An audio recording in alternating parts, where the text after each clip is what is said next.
Alerta en C5N, esta imagen es muy, pero muy fuerte. Los talibanes tomaron el control de la televisión pública afgana. Esto está pasando en estos momentos, minuto a minuto se actualiza la información, pero estas son imágenes directamente extraídas de la televisión pública afgana. Tomaron el poder mediático, tomaron el poder público. Para charlar de este tema, por supuesto, está Gabriel Michi, pero también sumamos a Kevin Levin, que es analista internacional, que tiene además una especialidad en Medio Oriente. Gracias por venir.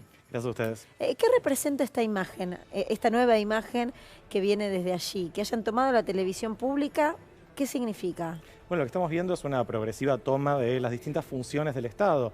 Desde ayer, parte de Afganistán está en un vacío de poder importante, dejado por la salida del presidente Ashraf Ghani del país. Muchos dentro del gabinete nacional, dentro del servicio público, fueron un poco, no se lo esperaban y de hecho fueron abiertamente críticos de la actitud del presidente de retirarse en el peor momento de este conflicto. Y este vacío de poder que se veía, por ejemplo, con la salida de los policías de las calles, muchos de ellos tomaron ropa de civiles para no sufrir las consecuencias del nuevo gobierno talibán, de repente fue invadido, como todo vacío de poder suele ser, por la presencia de talibán con armas abiertamente en las calles. Ahora la toma de la televisión pública, que seguramente rápidamente va a empezar a bajar la línea oficial de los talibán con respecto al uso de la imagen, la interpretación específica de los talibán del Islam, y van a empezar a ocupar progresivamente las distintas funciones del Estado, y dentro de poco también será la educación, que nos deja también una gran incógnita sobre cuál va a ser el lugar de la mujer ante todo esto. ¿Qué peso tienen los talibanes hoy allí en Afganistán? ¿Y qué respaldo del pueblo? Bastante, en realidad un indicio de esto es que muchas de las capitales provinciales fueron tomadas por los talibán con relativamente poco derramamiento de sangre. Acá me parece que tenemos que tener en cuenta que la coalición internacional liderada por Estados Unidos encaró el problema de los talibán principalmente como un problema militar. Vamos a fortalecer el ejército, vamos a capturar a la primera plana de los talibán, muchos de ellos pudieron escaparse, muchos de ellos a Pakistán, por cierto, cuyo rol en todo esto debería ser aclarado. Pero esto también fue un conflicto político, hubo un Estado fallido.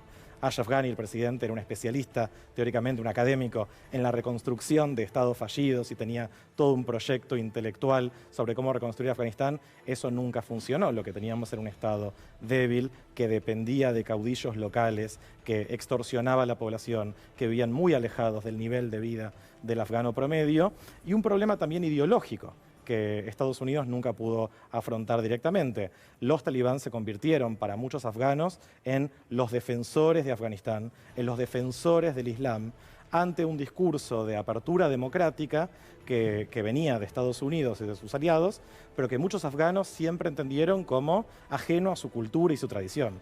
Por eso hay una base popular de apoyo para los talibán. Kevin, te preguntamos, lo hablábamos hace un ratito con Luciana, ¿no? El momento en que elige Joe Biden para acelerar la retirada, que había sido negociada en realidad por los talibanes y Trump.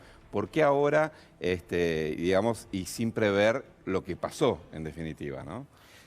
Parece cierto tipo de actitud bastante terca con respecto a la decisión. En su momento fue aplaudida por buena parte del establishment político mediático. Hacía tiempo que se estaba discutiendo cuál era el sentido de la presencia estadounidense de casi 20 años en Afganistán.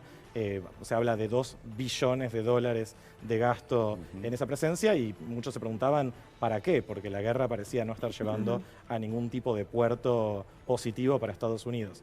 Y en ese contexto fue en abril que se anunció la retirada, que se va a terminar por estos días. Ahora, paradójicamente, se intensificó para generar la salida, para posibilitar la salida de personal diplomático y militar, pero también el gobierno va a tener que sufrir las críticas de estar abandonando a la población afgana y de seguir llevando a cabo el plan de salida de Afganistán a pesar de la crisis humanitaria que recién estamos viendo el comienzo.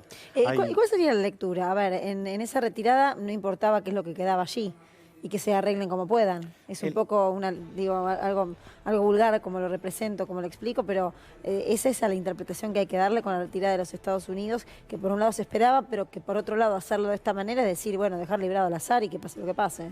Sí, es que en realidad hace varios años, y durante el gobierno de Trump también existía esta discusión, ¿cuál es el rol de Estados Unidos en el mundo?, se preguntan muchos estadounidenses.